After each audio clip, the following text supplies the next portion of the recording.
атат. Азыр согуш болуп атат. Мекенибизде босогобузда душман турат. Сен экөөбүздүн ата бабабыз жаткан топурактын үстүнө келип зара ушатып, зына кылып кетип атат. Азыр ушул саатта, азыр мына. Муну эмнеге көрбөй атабыз? Ömrün arnağan, ömrün mekenге arnağan толтура офицер, сержант, прапорщиктер бар. Булардын чекесинен аккан форманы коз көрүнөт дейсиңер. Коздуктун артында эмне деген мээнет жатат? Будайдагы айткан бардык десе мээнеттин артында намаз оку, башка кыл, анан бейишке. Ошонусуңар да ушундай коз форманын артында эмне деген мээнет жатат? Акылыңар жетпей армияны жамандайсыңар. Ошол чекесинен аккан мээнет кылган патриот жигиттердин мээнетин жер менен жексен кылганга бүгүн кантип жол берип атасыңар?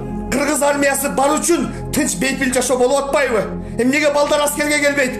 Эмнеге? Анткени үйдөн тарбия жок болду да азыр. Үйдө тарбия жок. Мекенди сүйдөбөйт. Наоборот, мен мамлекетке карыз берем. Мага пособие бербесе, пенсия бербесе дейсиңер. Жакпай атса кетпейсиңби?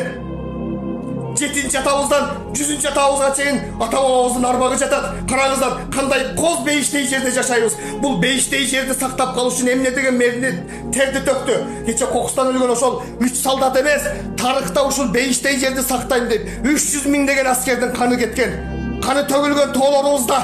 Буну эмнеге айтпайбыз? Айкөл Манастан баштап кече курман жататкан балдарына чейинки батырларды мына бүгүнкү күнгө чейин мактанабыз. Барсбек Каган планетанын 3төн бирин башкарган. Биз каганат курган. Намус үчүн эмне үчүн мекенди коргобойсуң? Армияда коррупция, военкомат акчалат дейсиң. Чоп-чоп полковник, военкомдор мына азыр түн жарымда дарбазалар тыкылдап жүрөт. Баландар менен жөнөтүп койчу деп үйүнө чакырып аткансып коркутасыңар телефон чалып. Прокуратурада иштейм, мен сотто иштейм деп. Намусуң жок үчүн аскерге бут тососуң. Өзүң кызмат кылбагансың анткени. Тайекең бир жерде жакшы кызматта үчүн отурасың. Аскерде кызмат кылганыңдагы бүгүнкү күндө сындап жазасыңар. Мен да жазып койбойбу? Тайнең үйүндө билдин баласы бар деп. Жигитсиңби? Өз көзүң менен келип кошул.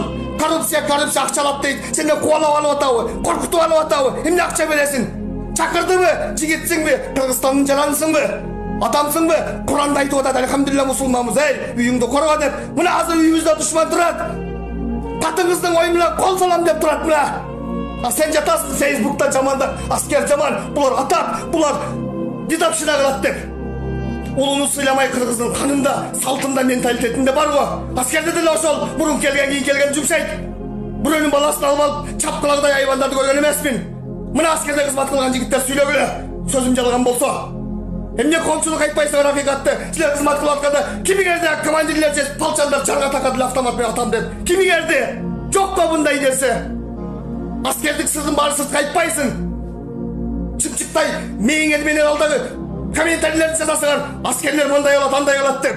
Аталар кече сыймыктары менен сүйлөп жүрөсүңөр. Марфлотто кызмат кылгам, анан Германияда кылгам, тиякта кылгам деп. Аталарыбыз Берлинге чейин кан кечип келген үчүн 15 республиканын алдында Чолпонбай атабыз жалындаган зотко төшүн тоскон. Ошолорду мактанабыз.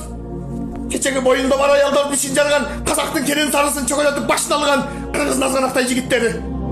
Ошол тарыхыбыз менен мактанабыз. Бүгүн гана бирок бизден 50 жылдан кимди мактанат? Альтернатив болдук бардыгыбыз дейдиби? Мына азыр ушул саатта жатасың үйүңдө, атышып атат, муздага көптө жатат. Анан армияны эмнеге жаман дейсиңер? Сен келип туруп катарыбызга кошул. Коррупция, военкоматтар акча алат дейсиң. Бербе? Келип кошулдагы аралаш, өз көзүң менен көр, анан сүйлө. Аскерде кызмат кылбаган жигиттерге тарынасың. Аскер адамын түшүнүп поддержкага чыгышпайт. Жашоодо баары болот. Аскерде кызмат кылгандагы, кылбагандагы кадырланбай аткан заман болуп атат. Мен көрүп атам. Кыргызстанда жашап аткан башка улуттар унуттугар аскер жөнүндө. Аскер жөнүндө ойлонгуңар келбейт силер башка улуттар. Ата-бабаңар башка жерден бакыт издеп таба албай, менин жериме келген бейиштей жериме. Эмнеге ойлонбайсыңар силер? Эмне барбайсыңар? Армияда улутка, жашка, жер-жерлерге бөлүнбөйт. Кыргыздын патриот жигиттери бар үчүн учубуз кур эмес үчүн мына ушул күнгө чейин жок болуп кетпей келатабыз. Бирок эмне үчүн өлөт деп эле ушул суроону бересиңер. Түшкө чейин TikTok'то уктаса, түшкө чейин түнү менен TikTok'то отурса, Facebook'то отурса, ал баланы аскерге алып барып форма кийип, курал карматып, киминде 2 жолу ырдатып, мекенди сүйгө үйлөтүп, согуш өнөрүн үйрөткөнгө, түшкө чейин уктап көнгөн балаңар эртең тура албай атпайбы? Жүрөнү баш болуп чуркай албай атпайбы? Курал кармап чуркай албай атпайбы? Мекенге болгон махабаты жок болуп атпайбы анткени ал балалардын? Анан мен уктай албай атам, тура албай атам десип айтсынбы? Анан атын атпайбы өзүн.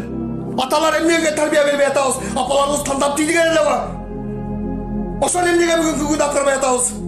Аскерде кызмат кылдыбы деп апалар тандап жүрбөйбү тийгенсиңер? Кыздарыңардын баарын альтернативтерге бердиңер бүгүнкү күнү. Альтернативтер кыздарыңар курган.